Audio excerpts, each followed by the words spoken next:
आहोत मुंबईमध्ये central bus स्थानकामध्ये Krishna Sonarwadkar आमचे प्रतिनिधी आमच्या सोबत आहेत। अधिक माहिती त्यांच्याकडून जाणून घेणार आहोत। कृष्णा, सध्याची काय स्थिती?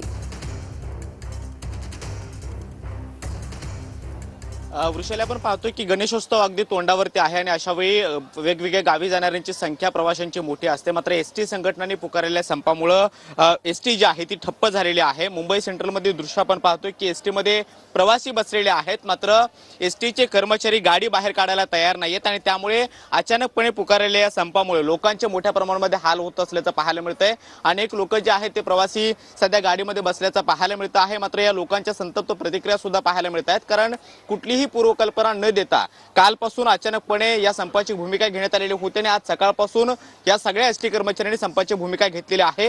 ते गाडी काढायला तयार नाहीत आणि त्यामुळे गावी जाणाऱ्यांची संख्या जी आहे ती मोठ्या प्रमाणामध्ये असल्यामुळे त्यांचे सुद्धा हाल होत आहेत। काका, कितीची ही बस आणि तुम्ही कुठे जाणार आहात? काय नेमकं सकाळपासून अडचण होती? रत्नागिरी काय सकाळपासून काय स्थिती आहे आणि किती वेळापासून तुम्ही बसमध्ये बसलेला? 7:30 वाजल्यापासून बसले आम्ही।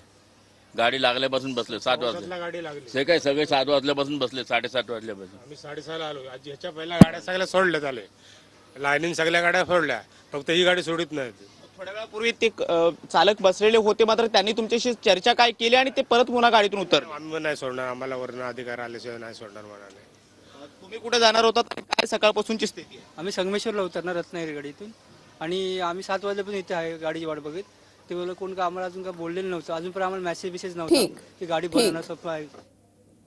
सर्वसामान्य प्रवाशांचे या ठिकाणी हाल होत आहेत, गणेश भक्तांचे हाल होत आहेत। धन्यवाद कृष्णा दिलेल्या सविस्तर माहितीसाठी।